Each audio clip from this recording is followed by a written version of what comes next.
Hello students, we are going to start the second lecture of chapter number 3 unit number 2, correct ना?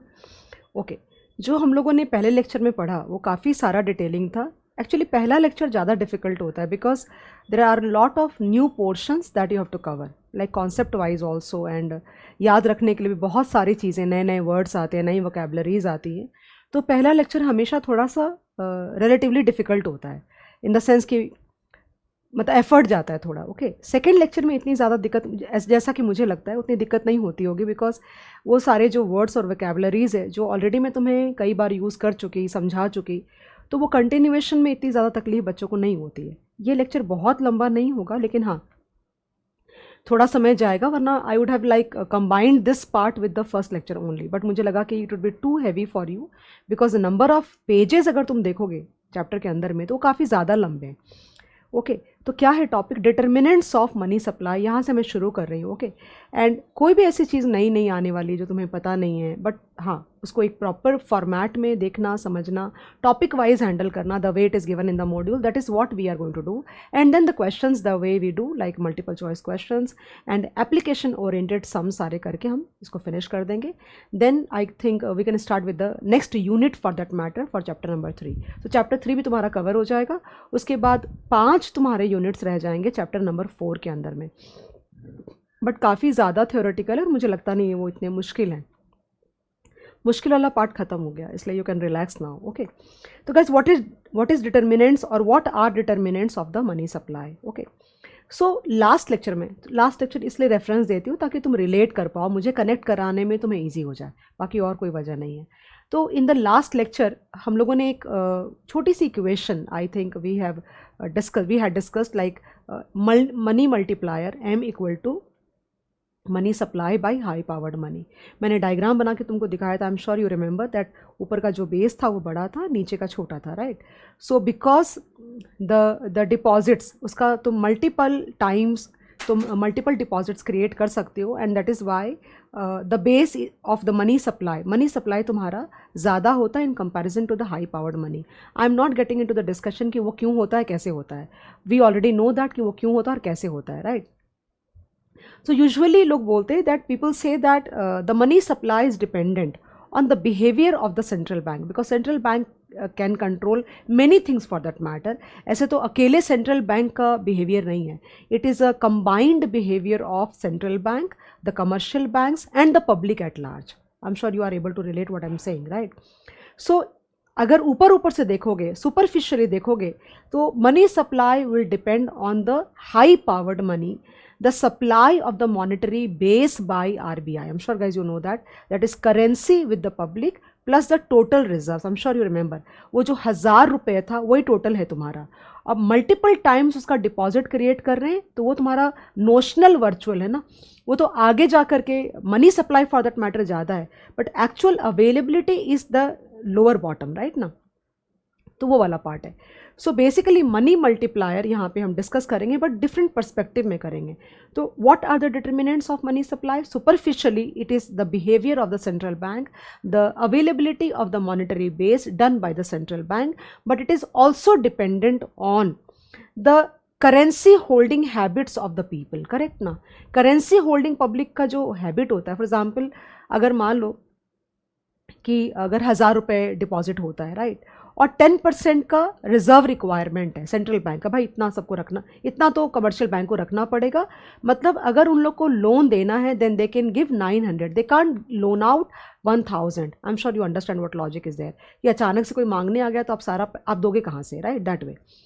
तो it will a lot depend on. अब सुनना ध्यान से आगे की कहानी कि 10% रख के 900 किसी को लोन आउट कर दिया बैंक ने, राइट? अब हम क्या अज्यूम कर रहे हैं कि वो पूरा का पूरा 900 वापस से बैंकिंग सिस्टम में डिपॉजिट के तौर पे आ जाएगा, करेक्ट ना? बट तुम्हें नहीं लगता कि ये कोई ज़रूरी नहीं कि पूरा का पूरा 900 आए? कुछ पैसे सामने वाला पब्लिक जो है वो कैश में रख सकता है, रिटेन कर सकता है ना. मान लो कि 900 ला करके डिपॉजिट नहीं किया, 800 डिपॉजिट किया, तो वो जो मल्टीप्लायर इफेक्ट है वो 800 पे डेवलप होगा ना कि 900 पे होगा because 100 has been retained. So lot of things will depend on the behaviour of the public कि वो कितनी करेंसी या कैश में वो लोग होल्ड करना चाहते हैं. एक और बात सुनो, दो reserve requirement as per the rules of the central bank, for example, is 10%.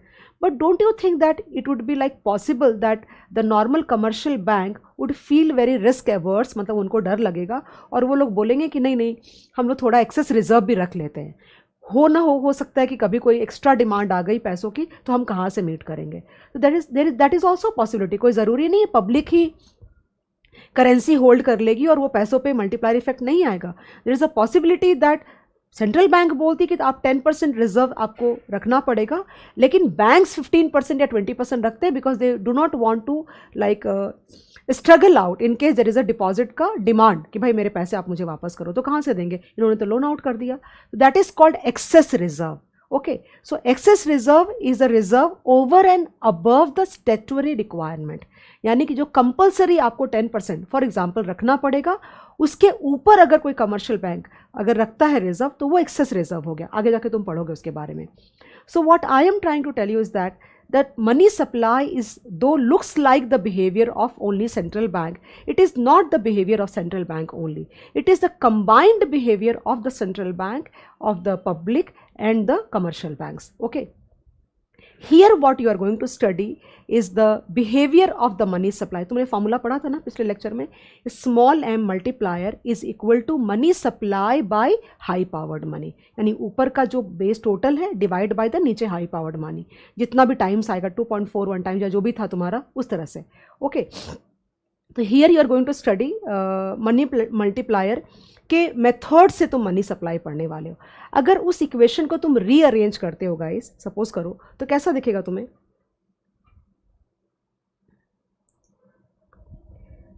like money multiplier is money supply by high powered money. Okay, it doesn't look great.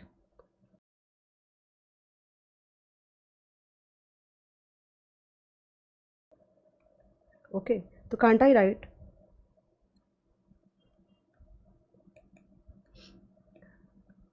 ऐसे लिख सकते हैं, that means money supply is dependent on multiplier and high powered money. Correct ना? Okay, so m is equal to small m into h. What does it mean? That money supply is dependent on these two. दिख रहा है तुमको, multiplier and high powered money. तो multiplier अभी पढ़ाऊंगी आगे जाकर कि हाउ मल्टीप्लायर किस चीज़ पे डिपेंडेंट है, कैसे डिराइव होता है, सारा बताने वाली हूँ. 2 मिनट दो मेरे को.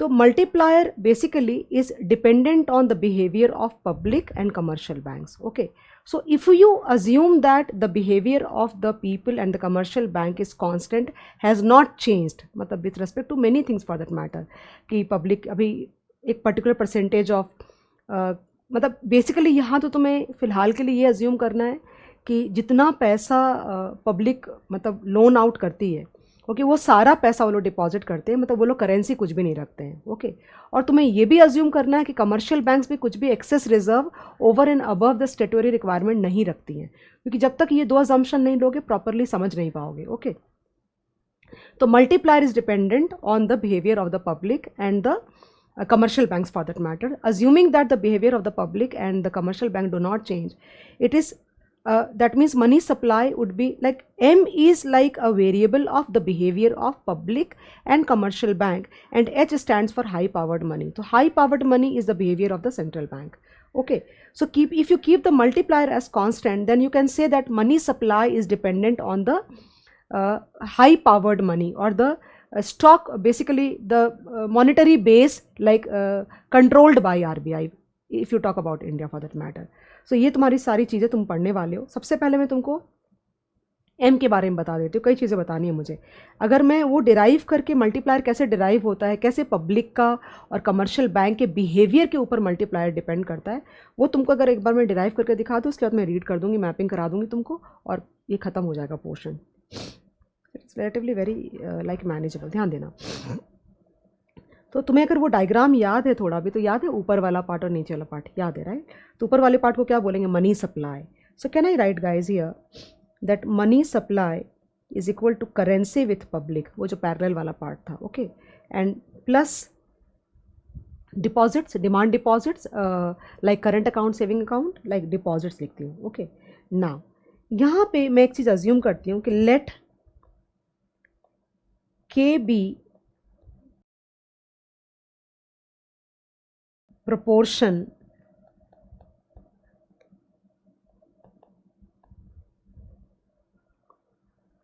or percentage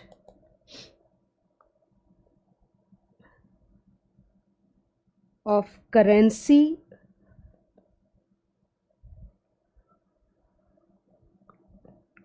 held by public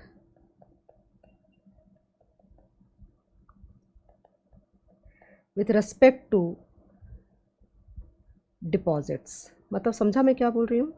मतलब इसका ये मतलब हुआ कि अगर तुम्हारे पास 100 रुपया है, ओके 100 रुपया है, तो 100 रुपये में से अगर जो लोग हैं 10 रुपये अगर करेंसी के तौर पे अपने पास में रखते हैं और 90 रुपीज़ डिपॉजिट करते हैं तो 0.10 हो गया, correct, that way. Then can I write K D? समझ में आ रहा है क्या है ये? That means currency, K stands for currency divide by deposits.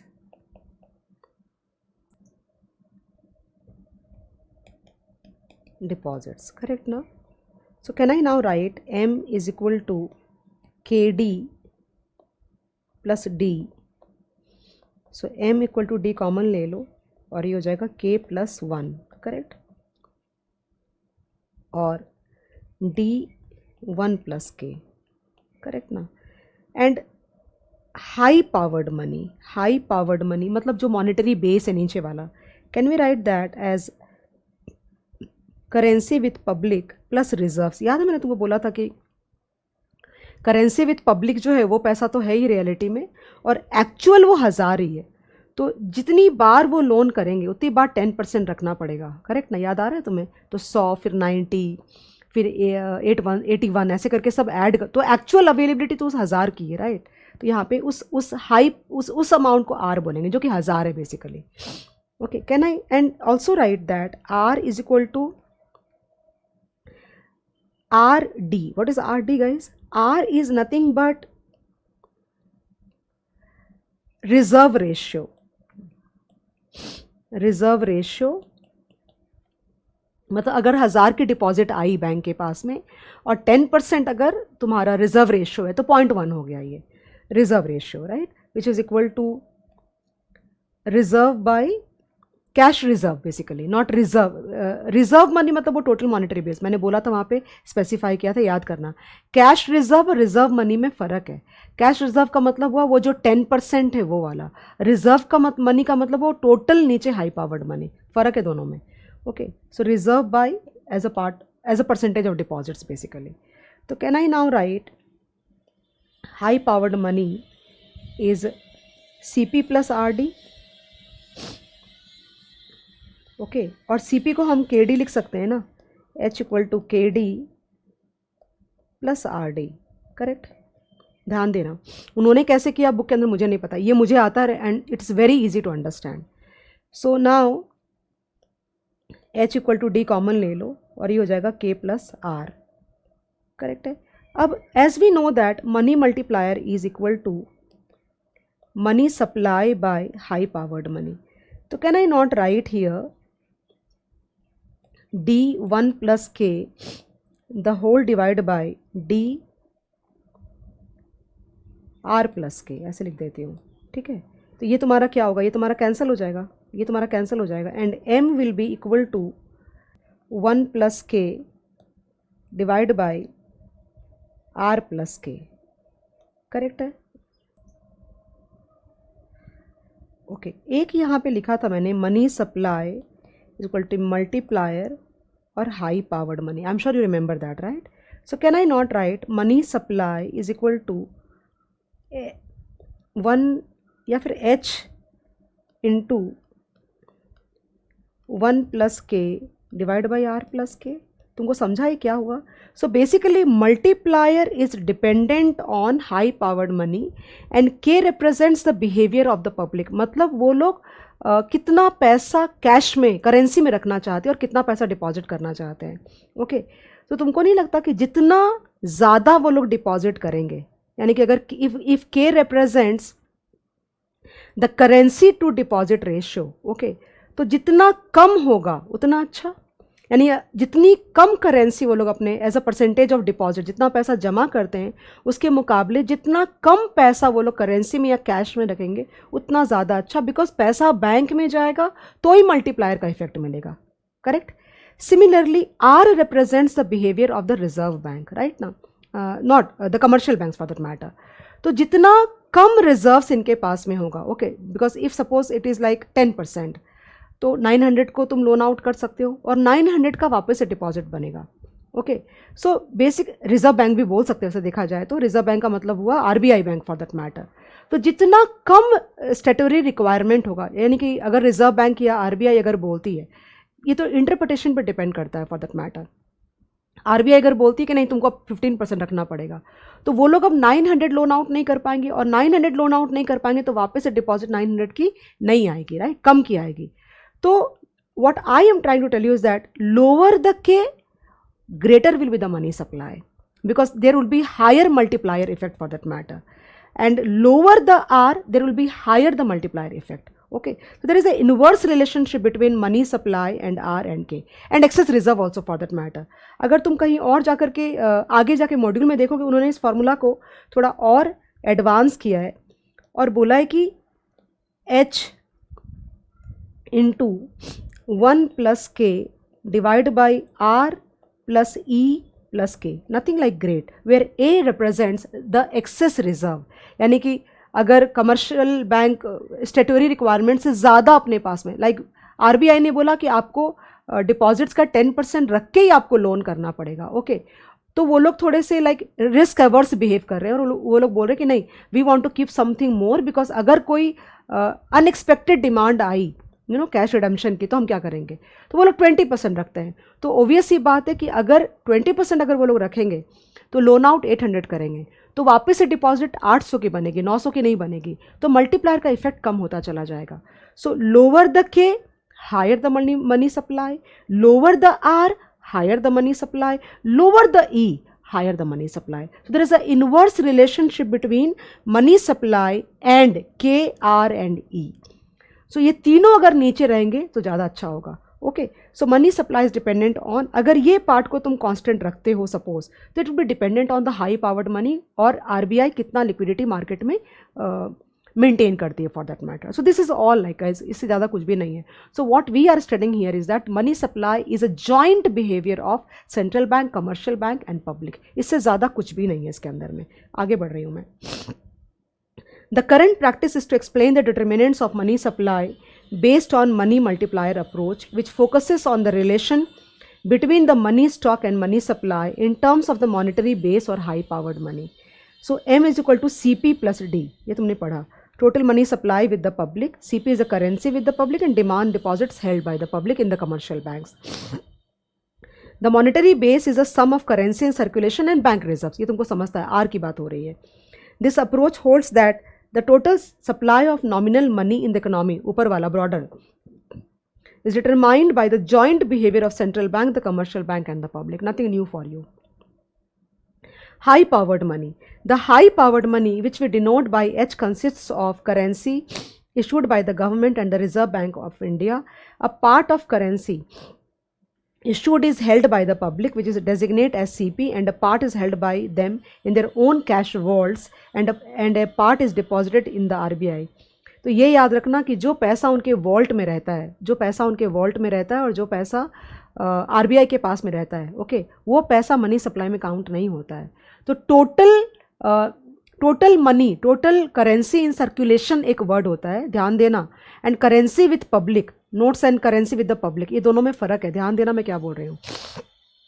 जब तुम टोटल करेंसी विथ पब्लिक बोलते हो तो कहने का मतलब है टोटल सर्कुलेशन में से वो वाला पार्ट जो पब्लिक के पास है, यानी ऑटोमेटिकली वॉल्ट वाला पार्ट और आरबीआई के साथ वाला जो पार्ट है वो काउंट नहीं हुआ. लेकिन अगर उन्होंने लैंग्वेज यूज़ करी है दैट करेंसी इन सर्कुलेशन, मतलब उस, और अगर उन्होंने सम के अंदर में तुमको दिया है the currency held by the commercial bank in the vault, तो वो माइनस करोगे तब जाके मनी सप्लाई का पार्ट बनेगा. आगे आएगा, मैं तुमको समझाऊंगी क्या बोल रही हूँ मैं. The high powered money is given by H equal to CP plus R. High powered money currency with public, language देखो बार बार, cash reserves of currency with the banks. if we compare equation 1 and 2, it's demand deposits and reserves, but it should not be forgotten that it is against reserves only that banks are able to create demand deposits. Okay. B, money multiplier. Money multiplier is a degree to which money supply is expanded as a result of the increase in high powered money. Guys तुमको ये समझा, ये right language अलग अलग तरीके से दे रखी है, ये तुमको समझा क्या? इफ़ वी कंपेयर कहने का मतलब क्या हो पता है क्या, कि मनी सप्लाई में क्या था पता है तुमको? मनी सप्लाई में था करेंसी विद द पब्लिक और डिमांड डिपॉजिट्स है, राइट? और हाई पावर्ड में भी सीपी तुम्हारा कॉमन आ रहा है और ये आर आ रहा है। तुमको समझ रहा है क्या मतलब है? तो बेसिकली ये लोग क्या बोल रहे हैं, if we compare equation 1 and 2, it's demand deposits and reserves, but it should not be forgotten that it's against reserves only that banks are able to create demand deposit. समझ में आया क्या मतलब हुआ? मतलब वो जो 10% रिजर्व वो लोग रख लेते हैं ना, कि भाई अगर कोई डिमांड आती है पैसों की तो हम उससे मीट कर पाएंगे, बिकॉज सारे लोग तो एक साथ पैसा मांगने आएंगे नहीं और सारा पैसा नहीं मांगने को आएंगे। So it is against reserves, वो जो रिजर्व रखते हैं उसके अगेंस्ट में तो डिपॉजिट्स क्रिएट करते चले जाते हैं, वो मीनिंग हुआ इसका। तो the difference between this two equation is only this part, this part CP is common, right? ये वाला पार्ट। नाउ ये पढ़ लिया मैंने और ये सारा तुमको समझा भी चुकी हूँ मैं, monetary base, high powered money, और ये सारा भी समझा चुके हैं। Where M is the money supply, M is the money multiplier and M B is the monetary base और high powered money. It denotes by how much the money supply will change for a given change in the high powered money. Correct? अगर high powered money बढ़ेगा, suppose करो कि RBI पैसा introduce करती है monetary base, real नीचे वाले base में, तो डिपेंडिंग ऑन द मल्टीप्लायर, और मल्टीप्लायर कांस्टेंट तब रहेगा जब पब्लिक की बिहेवियर और कमर्शियल बैंक का बिहेवियर कांस्टेंट रहेगा. ओके, तो अगर RBI पैसा इंट्रोड्यूस करती है, मॉनेटरी यानी हाई पावर्ड मनी अगर इंक्रीज करती है या डिक्रीज करती है, तो by what percentage the money supply will increase और decrease, that is what is money multiplier basically. The multiplier indicates what multiple of monetary base is transformed into money supply. In other words, money and high powered money are related by the money multiplier. Correct ना? We make two simplifying assumptions as follows. मैंने बोला तुमको, bank never hold excess reserves, यानी over and above स्टेटरी requirement वो लोग reserve hold नहीं करेंगे. Okay, क्योंकि अगर वो सारी चीज़ें आ जाएंगी ना तो बहुत सारे कॉम्प्लिकेशंस आ जाएंगे कैलकुलेशन में, फिर वो इतना सिंपल नहीं रहेगा. तो हम फिलहाल क्या अज्यूम कर रहे हैं कि तुम्हारा एक करेंसी विद द पब्लिक जो भी है, एक वो तो कांस्टेंट अमाउंट, उससे तो कोई फ़र्क पड़ना नहीं है. तो अगर 1000 रुपये का सपोज करो कि मॉनेटरी बेस है नीचे में, अगर वो डिपॉजिट हुआ 10% रखने के बाद 900 का लोन किया, 900 को वापस डिपॉजिट किया, फिर 10% का रखा and so on. So we are assuming that उस 10% के अलावा, okay, there is no leakage. Basically leakage can be of two types. Number 1, लोग पब्लिक जो है अगर 1000 रुपये डिपॉजिट किया, ओके, और 900 रुपये का तुमने लोन जब किया 10% काटने के बाद, रिजर्व रखने के बाद, तो 900 में से कुछ पैसे उन लोगों ने लीकेज करा दिया, यानी कैश के तौर पे रख लिया. तो हम अज्यूम कर रहे हैं कि ना तो पब्लिक लीकेज कर रही है और ना कमर्शियल बैंक लीकेज कर रहे हैं by holding excess reserve. Individuals and non bank corporations never hold currency. Okay, the money multiplier is the recipe. ये मनी मल्टीप्लायर नहीं, बेसिकली इसको डिपॉजिट मल्टीप्लायर बोलते हैं गाइस. डिपॉजिट मल्टीप्लायर का मतलब क्या होता है? 1/R, यानी 1/0.10. 0.10 is what? The reserve ratio, यानी how many times you can create the deposit with a reserve ratio of 10%. So 1/0.1 which will be 10. तो अगर 1000 का डिपॉजिट होता, अगर 1000 का मॉनेटरी बेस है रियल, ओके, और रिजर्व रेशियो अगर 10% है, तो तुम उसका 10 टाइम्स के जितना डिपॉजिट्स क्रिएट कर सकते हो, दैट इज 10,000 रुपीज़. तो इसको मनी मल्टीप्लायर नहीं बोलेंगे, उसको डिपॉजिट, इसको डिपॉजिट मल्टीप्लायर यूजुअली बोलते हैं. अगर ऐसे देखोगे ना तो डिपॉजिट मल्टीप्लायर में और मनी मल्टीप्लायर दोनों में गैप नहीं होना चाहिए. Okay, they are related, still they are not related. Why? Because money multiplier is not dependent only on the reserve ratio, it is also dependent on the public behavior. Okay, so there is a small difference between the two. The deposit multiplier का मतलब क्या हुआ? if the people do not hold any currency, everything is deposited in the bank. सुन रहे हो मैं क्या बोल रही हूँ तुमको? अगर 1000 का मॉनेटरी बेस है और तुम अगर ये अज्यूम करते हो कि पब्लिक बिल्कुल भी करेंसी होल्ड नहीं करती और बैंक्स बिल्कुल भी करेंसी होल्ड नहीं करता या एक्सेस रिजर्व होल्ड नहीं करता, तो मनी मल्टीप्लायर और deposit multiplier will B same. But practically ऐसा है नहीं ना। प्रैक्टिकल में लोग करेंसी होल्ड करते हैं। तुमको समझ आ रहा है मैं क्या बोल रही हूँ? वो दो पार्ट किया था उस डायग्राम में, याद आ रहा है क्या तुमको? वो दो पार्ट में एक पार्ट था करेंसी विद द पब्लिक और एक पार्ट था तुम्हारा रिजर्व और उसके अगेंस्ट में डिपॉजिट्स। क्या समझ आ रहा है? मैं तुमको ये बोल रही हूँ कि डिपॉजिट मल्टीप्लायर और मनी मल्टीप्लायर सेम हो जाता अगर वो जो पैरेलल वाला पार्ट था करेंसी विद द पब्लिक वो नहीं होता। मगर वो है ना, तो बिहेवियर ऑफ द पब्लिक भी आएगा उसके अंदर में, इसलिए दोनों सेम नहीं है। ये मनी मल्टीप्लायर नहीं बोलना चाहिए, इसको डिपॉजिट मल्टीप्लायर बोलना चाहिए। The deposit multiplier is a reciprocal of the reserve ratio. Deposits, unlike currency held by people, keep only a fraction of high powered money in reserves and the rest is lent out and culminate in the money creation. Because वो जो currency with the public है उस पर multiplier effect नहीं आ पाता ना, because वो bank में जाता ही नहीं है। Therefore, for any value of r, the money multiplier is 1 by r. That you understand already. It is a deposit multiplier. ध्यान देना, सम्स में डिपॉजिट मल्टीप्लायर के टर्म्स में लैंग्वेज आएगी। फिर उसके बाद यहाँ पे आया हुआ है the money multiplier approach to supply of money. Guys ये पढ़ा चुके मैं तुमको सारा, फटाफट मैपिंग करा रही हूँ। The money multiplier approach to money supply propounded by Milton Friedman and Anna Schwartz consider 3 factors as immediate determinants of money supply. पढ़ा है ना?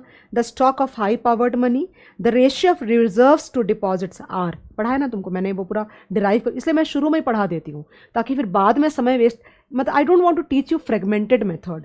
शुरू में जब मैंने वो डिराइवेशन कराया तुमको समझ में आ गया कि क्या चल रहा है ये।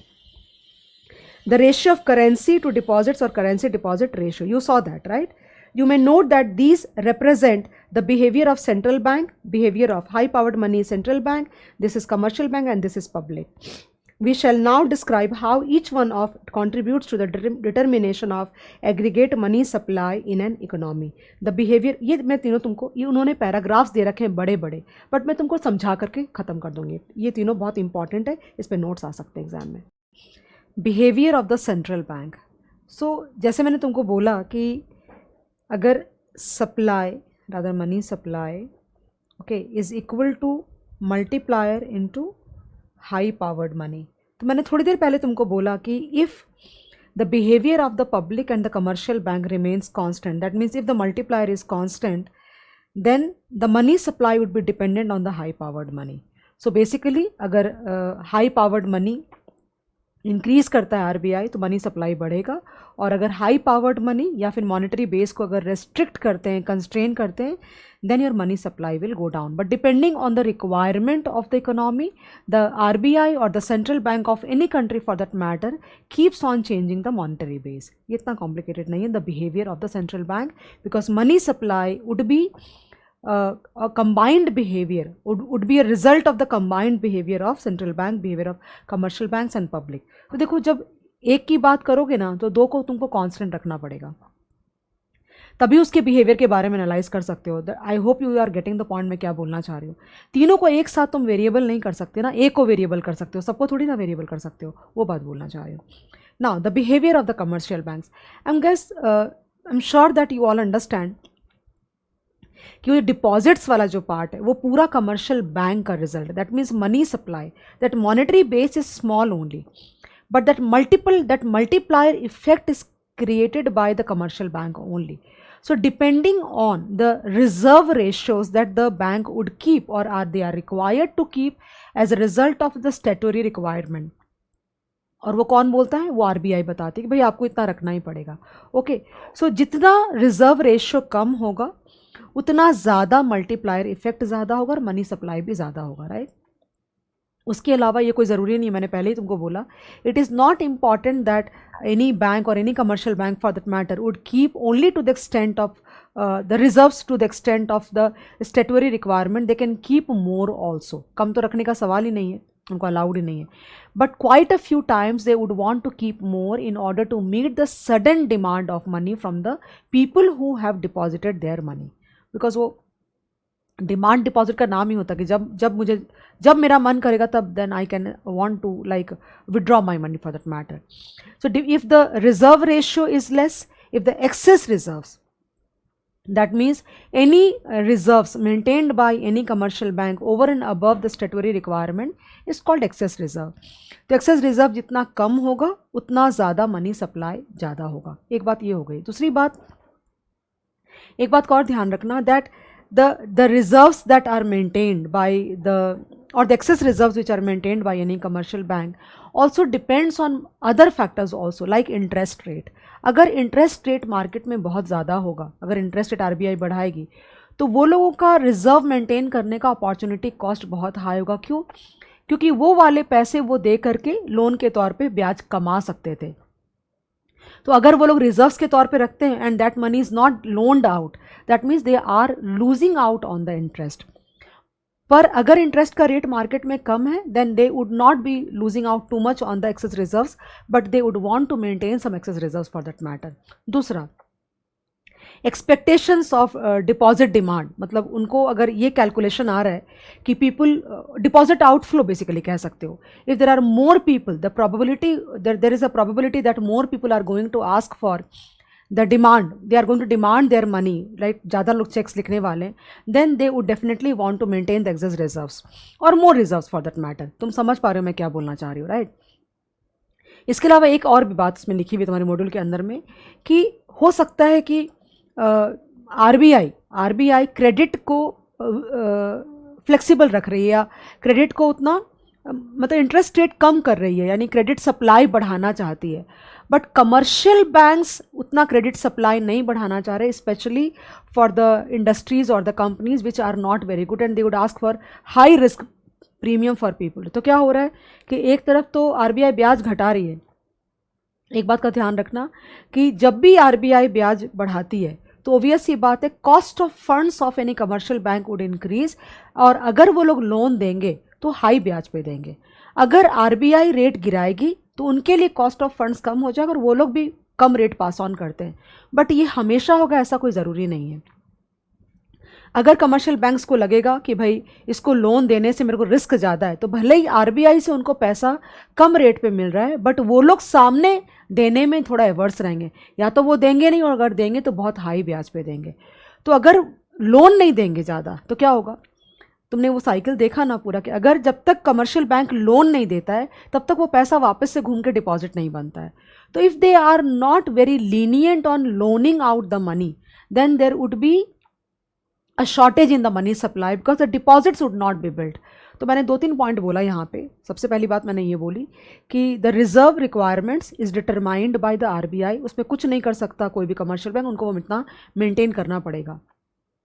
Higher the reserve ratio, lower will be the money supply because the multiplier effect will be not that great for that matter, because ज़्यादा पैसा अगर रिजर्व में रखोगे तो पैसा बाहर नहीं जाएगा तो डिपॉजिट्स नहीं बनेंगे, डिपॉजिट्स नहीं बनेंगे तो मल्टीप्लायर इफेक्ट नहीं आएगा. दूसरा, ये कोई ज़रूरी नहीं है कि वो लोग उतना ही पैसा मेंटेन करेंगे जितना आरबीआई ने बोला मेंटेन करने के लिए. स्टेटोरी वाइज वो लोग ज़्यादा भी मेंटेन कर सकते हैं, कम तो करने का सवाल नहीं है, राइट. ज़्यादा इसलिए कर सकते हैं बिकॉज उनको कोई भी तरह का अगर फीलिंग आता है कि नहीं उनको ज़्यादा पैसा मेंटेन करना चाहिए, because there could be some sudden demand from the public that जिन्होंने पैसा जमा किया तो कभी भी मांग सकते हैं ना. तो उनके अपने कैलकुलेशन के हिसाब से, उनकी अपनी हिस्टोरिकल अंडरस्टैंडिंग के हिसाब से they can maintain some excess reserves also. So if they are maintaining some high excess reserves then there will be a lower multiplier effect for that matter because वो पैसा लोन में फिर नहीं जाएगा. Okay, then there would be also effect of the interest rate change. अगर interest rate ज़्यादा होगा तो एक्सेस रिजर्व कम होगा, अगर इंटरेस्ट रेट कम होगा तो एक्सेस रिजर्व ज़्यादा होगा बिकॉज उनका अपॉर्चुनिटी लॉस कम होगा. Okay, then depends on multitude of factors जो मैंने डिस्कस किया. This is like the behaviour of the commercial banks. At last the behaviour of the public. Guys, public इसमें कहाँ से आती है कि how much money the people would be wanting to keep as currency.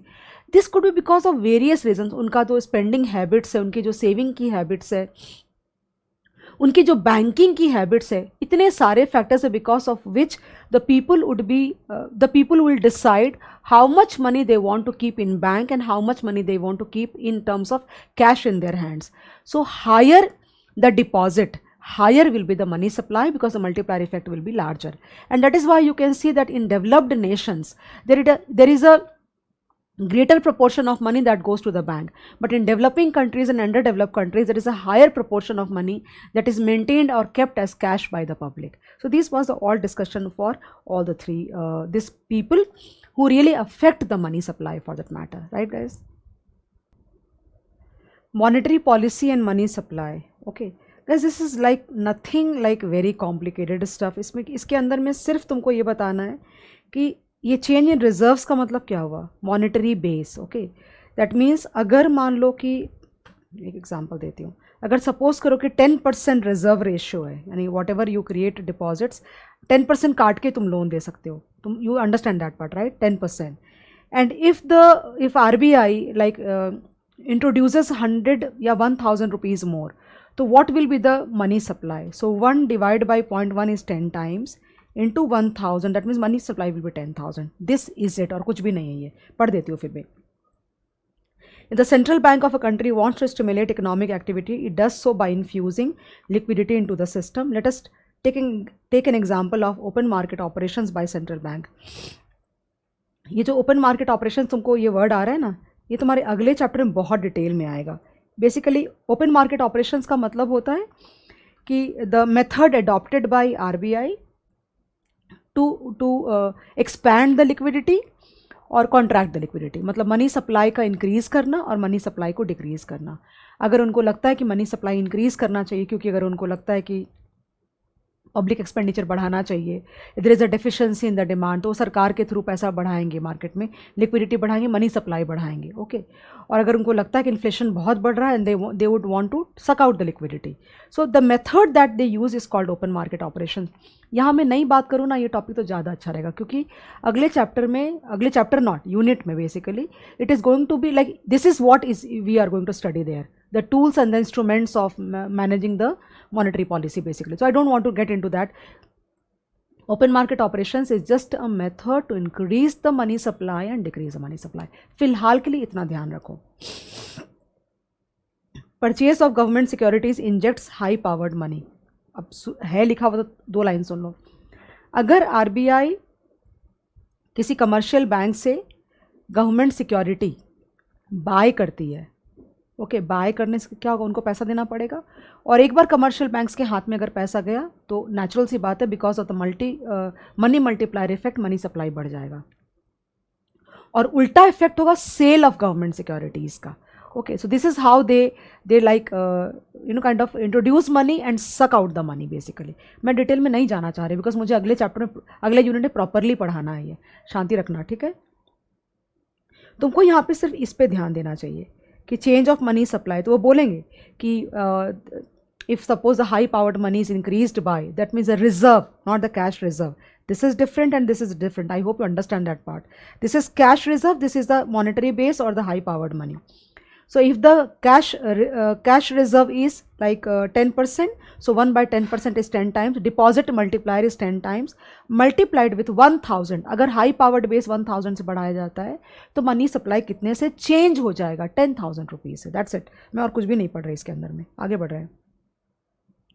Effect of government expenditure on the money supply. Guys, इसमें एक छोटा सा नोट तुम लिख सकते हो that if government, suppose if any government, for example central government और state government is like facing some deficit in terms of the money, अगर उनको पैसों की ज़रूरत है तो वो RBI से बोरो कर सकते हैं. उसका नाम है वेज एंड मीन्स एडवांसेस. देखो यहाँ लिखा हुआ है ways and means, WMA, ways and means advances. So basically if they borrow money from the RBI, that money will be deposited in some commercial bank and वहाँ से money multiplier effect हो जाएगा. That means if they borrow money and inject that liquidity, that is a high powered money, okay, वो पैसा अगर जाएगा market में, because banks के पास जाएगा, deposits बनेंगे और फिर वो पूरा का पूरा प्रोसेस चालू हो जाएगा जो तुमको पता है ऑलरेडी.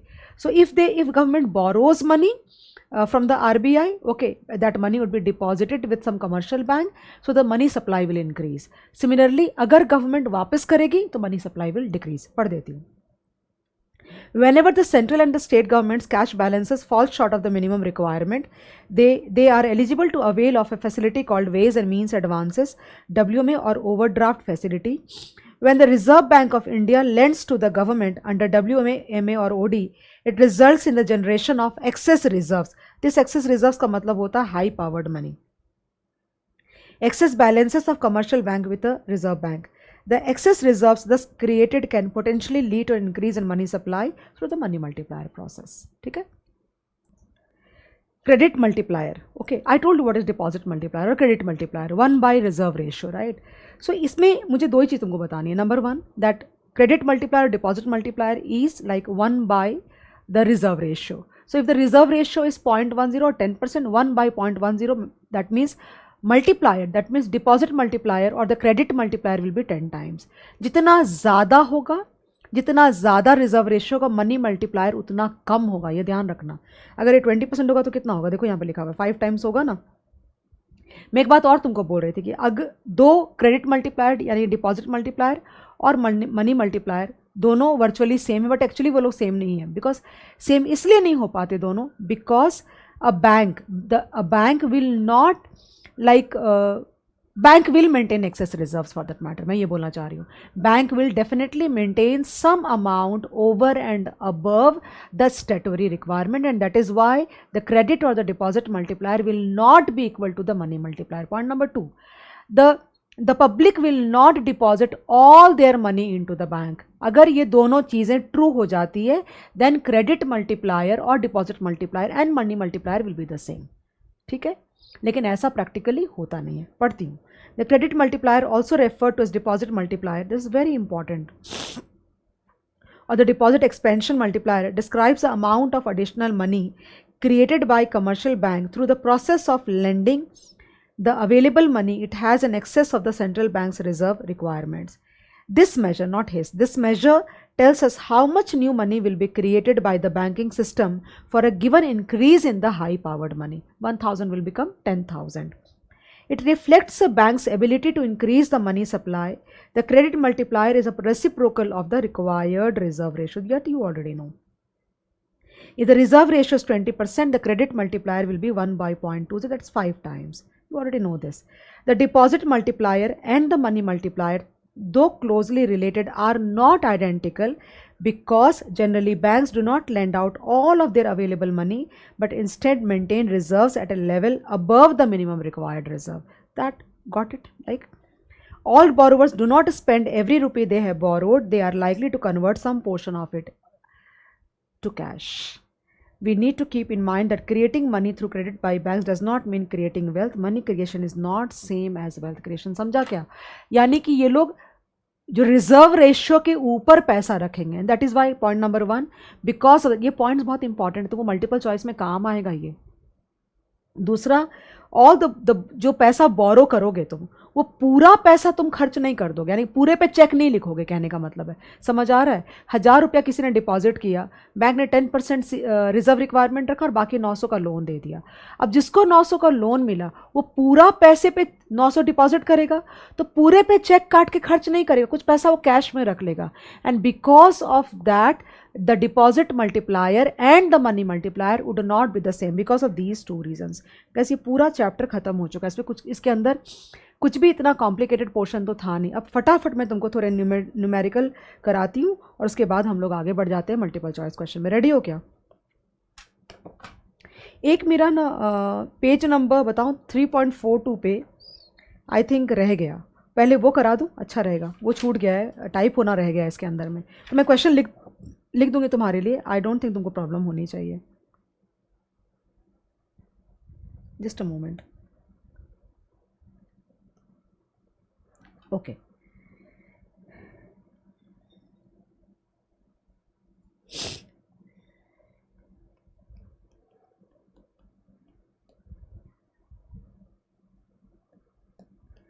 न्यूमेरिकल इलस्ट्रेशंस समझ जाओगे देख के.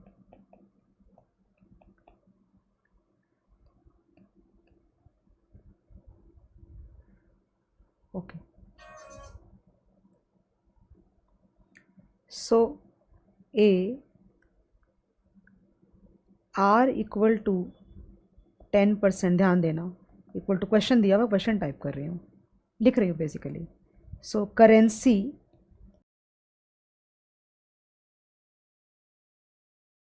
is equal to 400 billion, deposits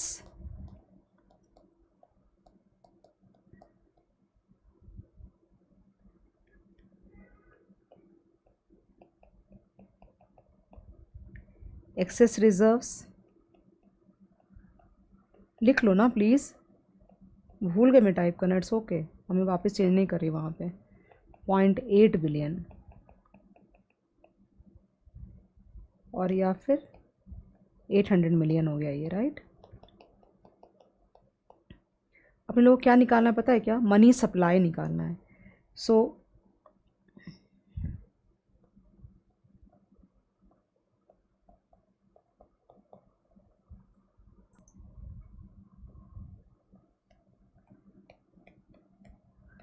currency plus deposits, you have to calculate two things here.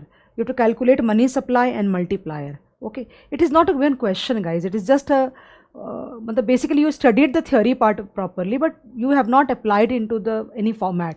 That's what they have given, so I don't want to miss it out actually. Otherwise it is not that difficult or something. So currency is how much? 400 billion.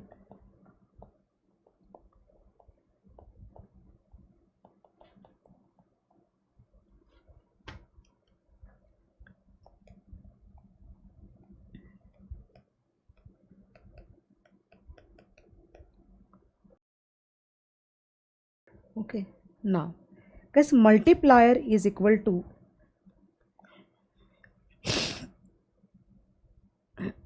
1 plus k, and this will be r plus e plus के। ये लोग ना के को सी लिखते हैं module के अंदर में, इसको सी लिखते हैं ये लोग। So K will be equal to, look at this,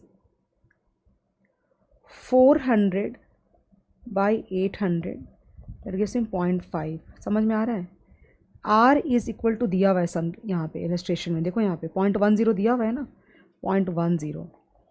और ई क्या हो जाएगा तुम्हारा? ई हो जाएगा, क्या था वो, बिलियन में ये सारा, ध्यान देना, 0.80 डिवाइड बाई डिपॉजिट्स 800। सो 0.1 तो नहीं होगा, 0.8 divide by 800 will give you 0.001।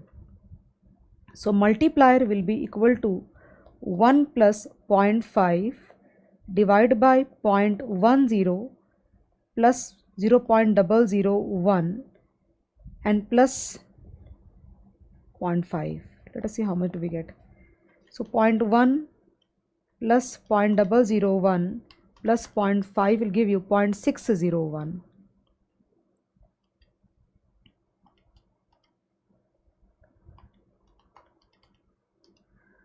2.50 times. इसका क्या मतलब हुआ? इसका ये मतलब हुआ for every increase of 1 rupee, for every increase of 1 rupee in the high powered money, the नीचे का base, the money supply will increase by 2.5 rupees. इससे ज़्यादा बोल ही नहीं रही मैं, फिर से बोल रही हूँ। For every 1 rupee increase in the high powered money, the increase in the money supply will B 2.5 rupees. That's all, और कुछ भी नहीं है इसके अंदर में। ओके, सो गाइस अब अपन शुरू कर रहे हैं वापस से, जो हमारा है ना इलस्ट्रेशंस जो है हमारे वाले, ये ख़त्म करती हूँ फटाफट करके। कोई निकालो तुम अपना शीट है तो शीट में निकालो, और तुम्हारे मॉड्यूल के अंदर में भी देखो, बताऊँ पेज नंबर क्या है। It's page number 3.46, take it out. Numerical illustrations, illustration number 1, calculate narrow money M1 from the following data. Currency with the public, ये लेंगे अपन। Demand deposits with the banking system, ये लेंगे। M1 की बात हो रही है यहाँ। Time deposits with banking system, क्या क्या होता है? Currency with public plus demand deposit with the banking system plus other deposit with the RBI। Time deposits M1 के अंदर में नहीं आएगा, तुमको पता है बहुत अच्छे से, राइट ना। M3 में आएगा वो। तो अपन ये वाला लेंगे, अपन ये लेंगे, ये लेंगे और ये लेंगे, और कुछ नहीं लेंगे इसके अंदर में कैसे। लेकिन अपने को मेरे को चेंज करनी पड़ेगी शीट, तुम लिखो अभी कैसे लिखोगे। Illustration number 1,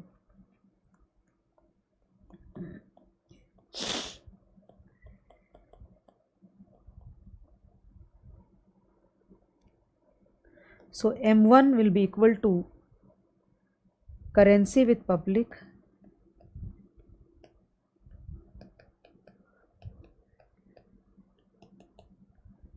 plus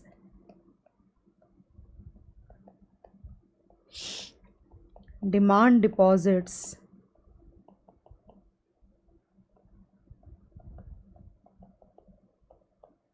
with banking system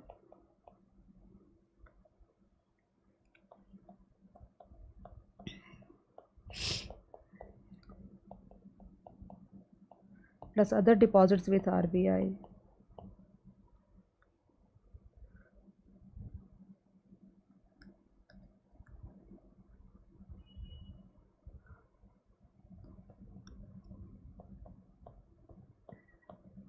90,000 crore plus 2 lakh crore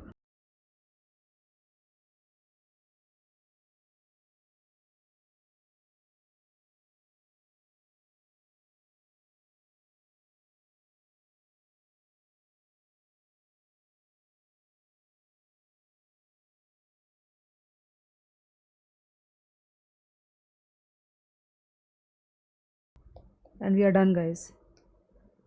कुछ है नहीं इसके अंदर में। इलस्ट्रेशन नंबर 2, चलो स्टार्ट करते हैं। वर्ड देखा तुमने? लैंग्वेज, ये तुमको मैंने बोला था मैं बताऊंगी तुमको, याद है तुम्हें? देखो लैंग्वेज, देखो सब में जाके लैंग्वेज देखो क्या लिखा हुआ है। सब में लैंग्वेज दे रखा है, करेंसी विथ पब्लिक दे रखा है, करेंसी विथ पब्लिक, ध्यान देना। तुम्हारे कुछ आने वाला है? हाँ आने वाला है। Illustration number 2, compute credit multiplier if the required reserve ratio R is 0.10 and 0.125 for every 1 lakh deposited in the banking system. What will be the total credit money created by the banking system in each case? तुमको याद है वो formula हम लोगों ने, मैंने बोला था सिर्फ ये फॉर्मूला ही ध्यान कर लो तुम, मुझे सर्कल किया था मैंने। Change in money supply will be equal to the change in reserves into 1 by the cash reserve ratio. याद आ रहा है? वही चीज़ निकालनी है तुम्हें। So not this, credit multiplier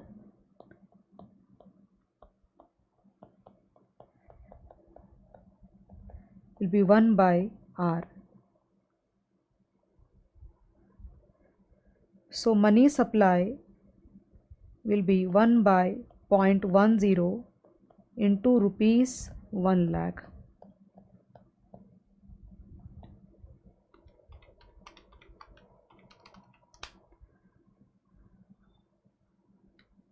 One divided by 0.1 into 1 lakh will give you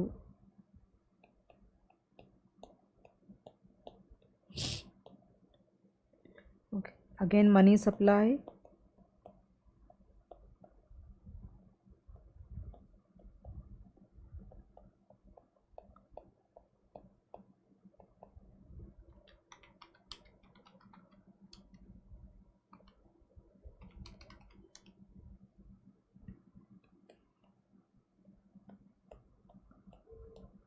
and we are done guys. So basically how many times, depending on the money multiplier, if the cash reserve ratio is 10%, then you will get a deposit multiplier basically of 10 times, and if you have a cash reserve ratio of 12.5%, then you will get a money supply or money multiplier of how many times? 8 times आया था basically। तो ये तुमको निकालना था। Illustration number 3 में चल रही हूँ guys। Illustration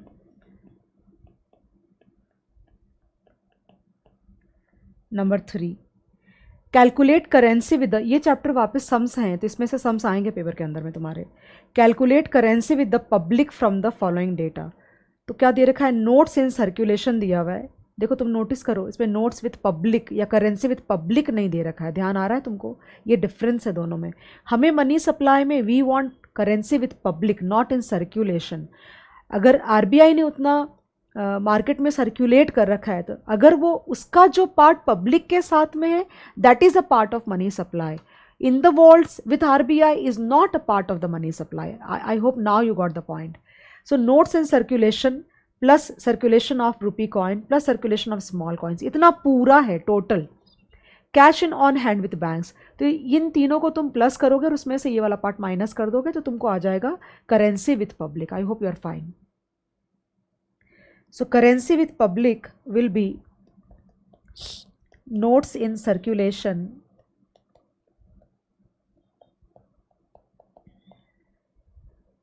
plus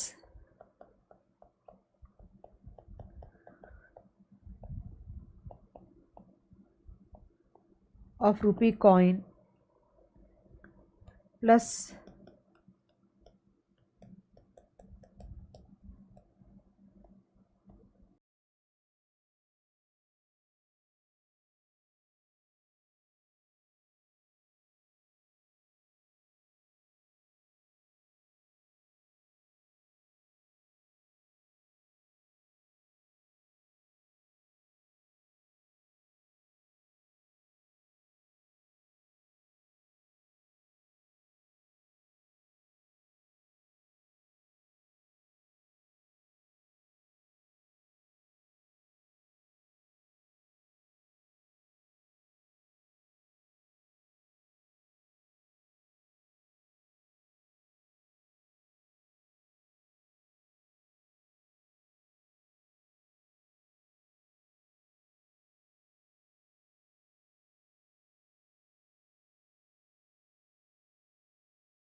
done guys, correct.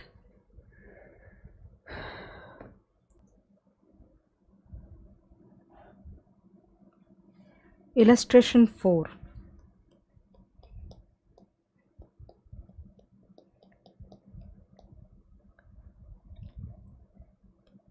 देखो यहाँ क्या लिखा हुआ है, notes in circulation. Okay, circulation of rupee coin, circulation of small coin, ये total currency issued by RBI हो गया, राइट. उसमें से तुम माइनस करोगे cash on hand with banks naturally, तो अपने को आ जाएगा cash with public plus demand deposits money of the public, ये ऐड करोगे तो हो जाएगा M1. M2 निकालने को बोला है सम के अंदर में. अब इसमें अदर डिपॉजिट विथ आरबीआई क्यों नहीं डाला? बिकॉज गाइज जब notes in circulation, that's what I can understand actually, notes in circulation, circulation of rupee coin, circulation of small coins, और उसमें से सिर्फ cash on hand with banks निकाल दिया, तो बेसिकली ये सारा पैसा आ गया इसके अंदर में. अगर ये फॉर एग्जांपल ये वाला तुमको ध्यान है, पहला जो फर्स्ट वाला देखो ना, करेंसी विथ पब्लिक था, तो ये जो 90,000 करोड़ था ये सिर्फ पब्लिक का था. ओके तो ये 90,000 लिया हमने, demand deposits of banking system लिया and other deposits of RBI लिया, बट यहाँ पे पब्लिक का नहीं दे रखा है, पूरा दे रखा है ये. तो उसमें से तुम अगर cash on hand with banks निकाल दोगे तो बाकी सारा रह गया. ओके एंड उसमें सिर्फ हम demand deposits of the public add करेंगे, वापस से अदर डिपॉजिट्स ऑफ आरबीआई नहीं करेंगे, assuming that it was a part of all that the whole circulation part thing. That's what I can understand, guys, because I cannot see any other difference in the sum as such. That is the only difference. Start then. Okay, so M2. First we need to calculate M1, and then after calculating M1, we will add this one. Post office saving bank deposits. Okay, deposit, demand deposits with banks, ये यहाँ पे relevant नहीं है. Other deposit with RBI, ये भी relevant नहीं है. Total post office deposits, ये रेलिवेंट नहीं है. तुम्हारे लिए क्या रेलिवेंट है? Post office saving bank deposits, जो पैसा पब्लिक वहाँ पे सेव करती है. ठीक है, एंड टाइम डिपॉजिट्स तो M1 या M2 का पार्ट ही नहीं है.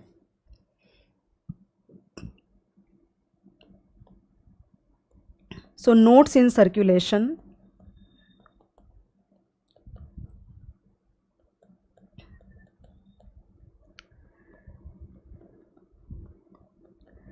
plus circulation of rupee coin, I don't know how to write, plus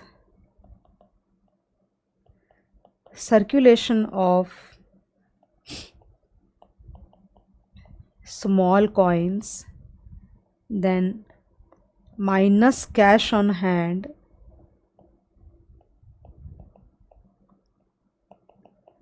with banks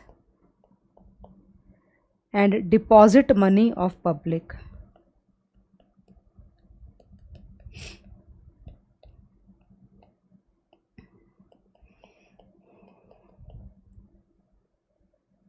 So this will be 2420964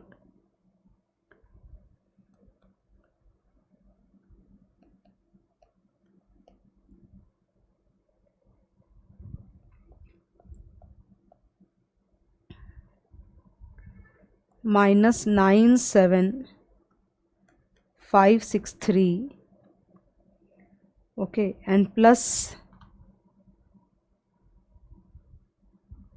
1776199. Take out the answer, guys, quickly. So 2420964 plus 25572 plus 743 plus 97563 plus 1776199, मैंने plus कर दिया शायद. 2420964 plus 25572 plus 743 minus 97563 and plus 1776199 will give me 41259. Cross check करते रहना. Answer 15. This is M1. Now M2 will be M1 plus post office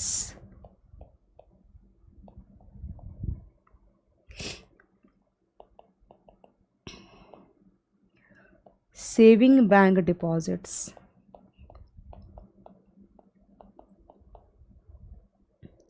This will be 4,125,915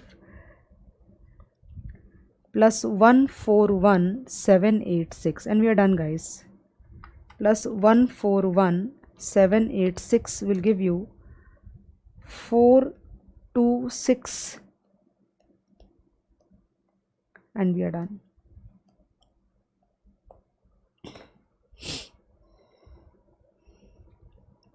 एक और है, ख़त्म करती हूँ फटाफट करके. Illustration number 5.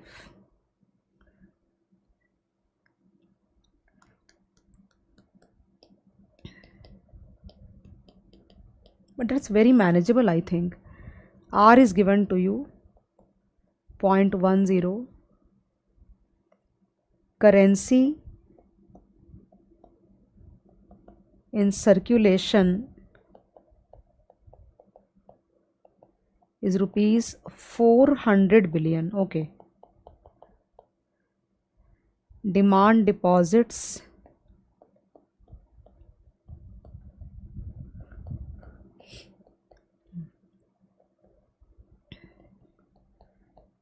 so guys, that means money supply is 1400 billion, right?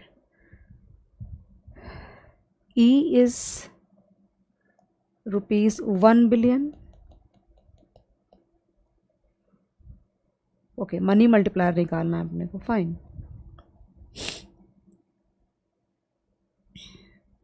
So money supply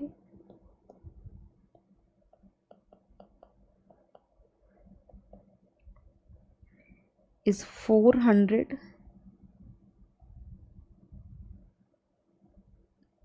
plus 1000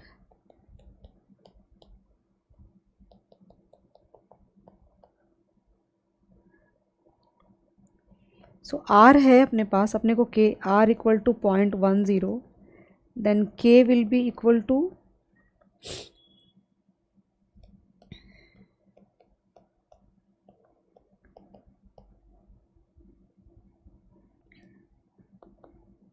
1/1000.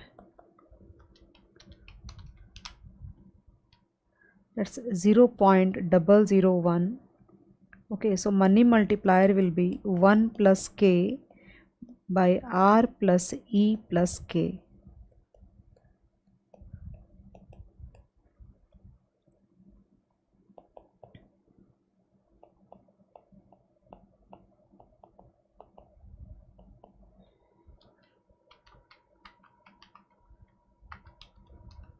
Point 501,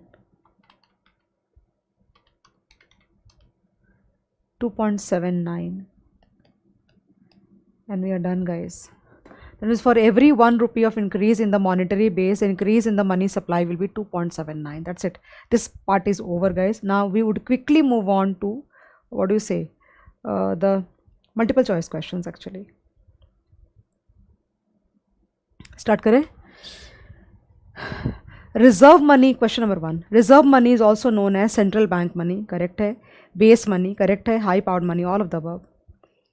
choose the correct statement from the following.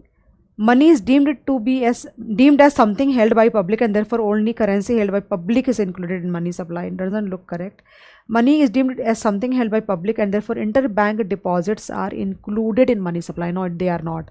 Since interbank deposits are not held by public, therefore interbank deposits are excluded from the measure of money supply. This is a correct statement actually.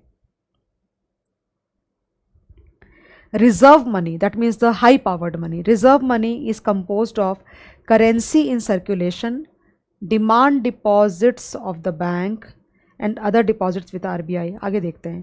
Currency in circulation, bankers deposits with RBI, other deposits with RBI. ये correct है guys. Demand deposits नहीं आएगा. Demand deposit तो money supply का part होता है. Bankers deposits with RBI, cash reserve requirement, जो तुम्हारे डायग्राम के अंदर में जितनी बार डिपॉजिट क्रिएट करते थे ना ये लोग, उतना बार 10% रख लेते थे. तो वो वाला पार्ट, यानी original that 1000, the high powered money, वही है ये. सो currency circulation, that parallel part, वो जो डायगोनल था तुम्हारा, और बैंकर्स डिपॉजिट विद आरबीआई, ये बी आंसर होगा तुम्हारा. Demand deposits is a part of money supply, not a part of reserve money, इसलिए वो गलत है. M1 is the sum of currency and coins with the people, demand deposits of the bank and other deposits of RBI. I think this is correct. बाकी पढ़ लेते हैं. Currency and coins with the people, demand and time deposits. ये तो नहीं आएगा. Time deposits तो possible ही नहीं है. ये नहीं आएगा. Okay. Currency circulation, bankers deposits with RBI. No guys. M1 is money supply. Bankers deposit with RBI will not be. This is not correct. और D तो खैर है ही नहीं. A is the correct answer. Under the minimum reserve system, the central bank is empowered to issue currency to any extent by keeping an equivalent reserve of gold and foreign securities. No, it is no more applicable. Empowered to issue currency to any extent by keeping only a certain minimum reserve of gold and foreign securities. बाकी पढ़ने दो. Empowered to issue currency in proportion to the reserve money by keeping only. नहीं, ये correct नहीं है और ये 350 वाला भी correct नहीं है. B correct है इसका. The primary source of money supply in all countries is a central bank. Reserve Bank India का है. सारे country में थोड़ी ना Reserve Bank या Bank of England होगा. Central bank of that country. The supply of money in an economy depends on the decision of the central bank based on authority conferred on it. The decision of central bank and the supply responses of the commercial bank. I think this is the correct answer. The decision of the central bank in respect of the high-powered money. B is correct. Banks in the country are required to maintain deposits with central bank to provide necessary reserves for the functioning of central bank. No, they don't need money from commercial banks. To meet the demand for money by the banking system, to meet the central bank prescribed reserve requirements, and to meet settlement. This is the correct answer, C. If the behavior of the public and commercial bank is constant, then money supply will be dependent on high-powered money. The total supply of nominal money in the economy will vary directly with the supply of nominal high-powered money issued by central bank. नहीं, ये सही नहीं, B सही नहीं है. नहीं, A is correct. Under the fractional reserve system, the money supply is an increasing function of reserve money. जितना high powered money ज़्यादा होगा उतना money supply ज़्यादा होगा. And money multiplier. Money multiplier जितना ज़्यादा होगा और money supply उतना ज़्यादा होगा. बाकी पढ़ के देखो ये सही नहीं है. 11. The money multiplier and money supply are negatively related to the reserve, excess reserve ratio. Naturally guys, commercial bank जितना कम एक्सेस रिजर्व्स रखेंगे, डिपॉजिट्स लोन आउट उतना ज़्यादा होगा, डिपॉजिट्स ज़्यादा बनेंगी, मनी मल्टीप्लायर ज़्यादा होगा, मनी सप्लाई ज़्यादा होगा. The currency ratio represents the behaviour of the public. Currency divide by deposits, how much cash people hold. So obviously this is the behaviour of the public. The size of money multiplier is determined by the currency ratio, the required reserve ratio and the excess reserve ratio, all of the above actually. Okay. Dash tells us how much new money will be created by banking system for the given increase in high powered money. The credit multiplier, और कुछ हो ही नहीं सकता. The money multiplier will be large for lower currency ratio, lower required reserve ratio and the lower excess reserve ratio. ये सही है. जितना R कम होगा, जितना C या K जो भी तुम बोलते हो K कम होगा और जितना E कम होगा, मनी मल्टीप्लायर उतना ज़्यादा होगा. The ratio that relates the change in the money supply to given change in the monetary base is called money multiplier. For a given level of monetary base, an increase in the required reserve ratio will denote. अगर monetary base तुम्हारा constant है और अगर reserve ratio increase करता है, obviously central bank करेगा, तो अगर रिजर्व रेशियो इंक्रीज होगा तो लोनेबल फंड्स कम होंगे, लोन कम देंगे, डिपॉजिट्स कम आएगी, तो obviously money supply will go down. A decrease in money supply. For a given level of monetary base, an increase in the currency ratio causes the money multiplier to decrease and money supply to decrease. ये दोनों decrease हो जाएगा. If commercial banks reduce their holding of excess reserve, the money supply will increase. अगर commercial banks reduce करते हैं अपने excess reserve को, that means they are like giving more money in the form of loans, जो कि ज़्यादा deposits आएगा और money multiplier का effect ज़्यादा होगा, money supply बढ़ेगा.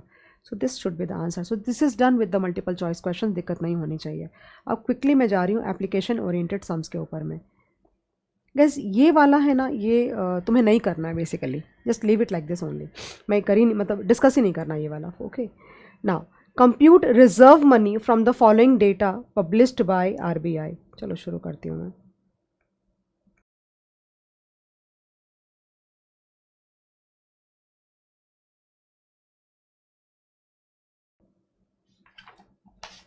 आई थिंक यहाँ पे सम्स होने चाहिए। राइट, शुरू कर रहे हैं, चलो क्विकली, 5 मिनट में सारा हो जाएगा, 5 मिनट भी नहीं लगेगा। ओके, सो application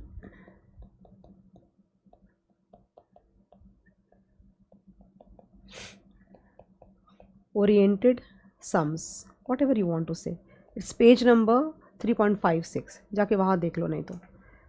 question number 2 guys, compute reserve money है यानी कि monetary base from the following data published by RBI, okay, और high powered money. So reserve money R will be equal to currency in circulation, ये आएगा guys, वो जो parallel वाला part है, currency in circulation,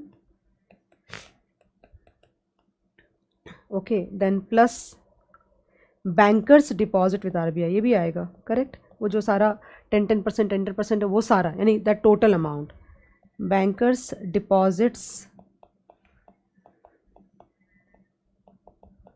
with RBI and plus other deposits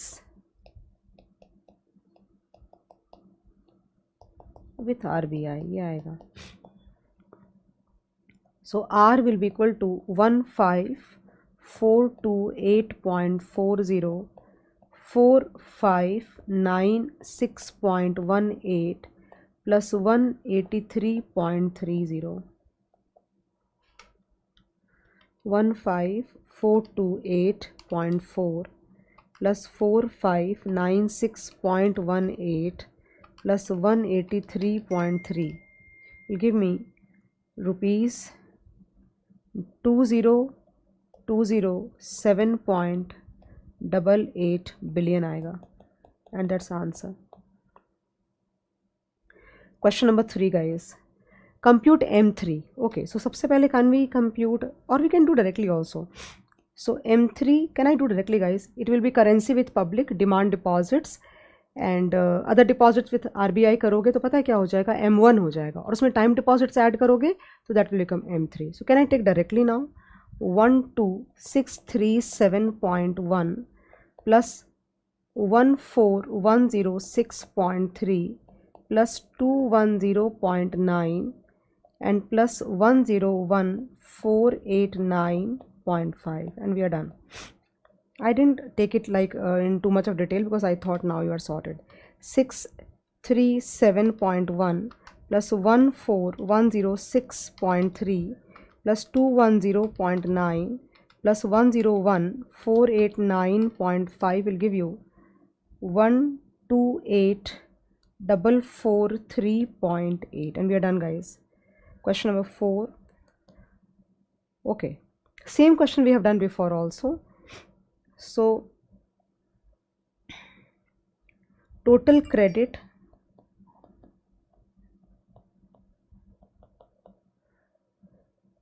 will be equal to 1 by 0.02 into rupees 1000, तीनों का अलग अलग आंसर होगा ना, 1 divided by 0.02 50,000, okay, then total credit will be equal to 1 by 0.05 into rupees 1000,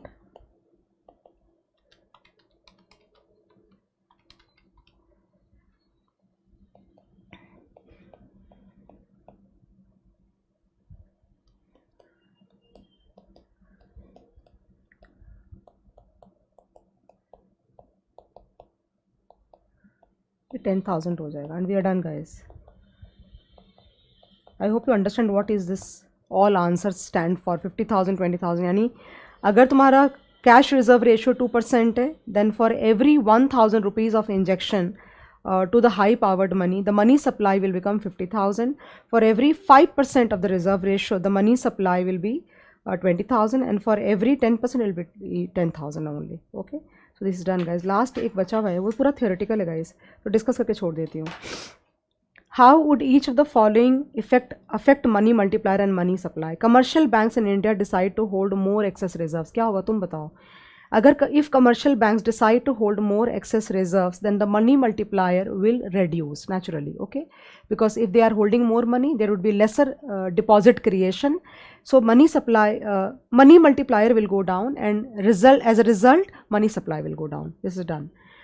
Fearing shortage of money in ATMs, people decide to hold money. Again, this will lead to currency with public बढ़ेगा, and because of which the deposits, जो पैसा bank के पास में है वो कम होगा, and because of that what will happen, the money multiplier will go, the C by D, the C is increasing here. समझ में आ रहा मैं क्या बोल रही हूँ? Currency by deposit, that means the percentage of currency held by public as a percentage of deposits. यानी मेरे पास अगर 100 रुपये है तो और 10 रुपया मैं अपने हाथ में रखती हूँ और 90 रुपीज़ में डिपॉजिट करती हूँ. अगर 10 रुपीज़ से मैं 20 रुपीज़ रखने लग जाऊँगी तो बैंक में पैसा कम जमा होगा, उससे मल्टीप्लायर कम होगा और मनी सप्लाई कम हो जाएगा. सो this is same answer for 1 and 2. Banks open large number of ATMs all over the country. If the banks open large number of ATMs over the country, then the motivation of the people to hold cash will reduce. मतलब उनको लगेगा it will be easy for them to get money as fast as possible because there would be ATMs everywhere. अगर हर जगह ATM होगा तो उनको लगेगा मैं जब चाहूँ तब पैसा विड्रॉ कर सकता हूँ या कर सकती हूँ whenever required, and that is why their motivation to keep cash would be lower. They would be wanting to keep more money in the banks because any which is that is more safe. Okay, तो उसे money multiplier यानी कि C by D would go down. Currency with public यानी currency as a percentage of deposits will go down. That means more money will be deposited in the bank. Money multiplier will increase and the money supply will increase. In US, 90% of the people, basically you can say like this, almost all the people keep their 90% of money in the bank. India में ऐसा नहीं है. Only 50-60% of the money we keep in banks. So it has lot to do with the banking habits also. Then e-banking becomes very common and nearly all people use them. Again, if e-banking becomes very common, that means there is a sophistication in the usage of the technology and everything with respect to the financial जो discipline होता है या financial habits होती हैं. So if e-banking becomes common, then people would keep less cash with them and deposit more money, thereby increasing, because ease of use बढ़ जाएगा ना. For example आज के दिन हमें कुछ भी ज़रूरत होती है हम फट से जीपे यूज़ करते थे. हमें कैश रखने की पहले क्या था कि 100 रुपया 200 रुपया वगैरह का कैश रखने की हमें ज़रूरत फील होती थी कि छोटे मोटे ये पेमेंट्स हम बैंक से कैसे NEFT जाके थोड़ी ना करेंगे. अब जीपे से तुम कुछ भी अमाउंट कर सकते हो, तो motivation to go and withdraw the cash भी कम हो गया, तो पैसे ही लोग कैश कम रखते हैं.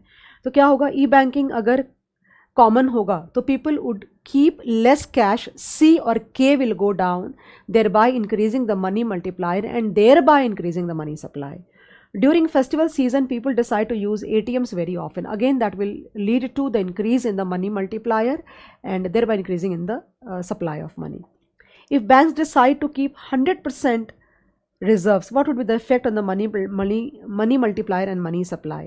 Okay, there would be no multiplier effect basically. अगर वो सारा पैसा रिजर्व्स के तौर पे अगर रखते हैं, there would be like no multiplier effect नहीं होगा बिल्कुल भी. Okay, and suppose it will be 1, it will be no multiplier नहीं होगा, यानी 100 रुपया विल बिकम 100 रुपया ओनली.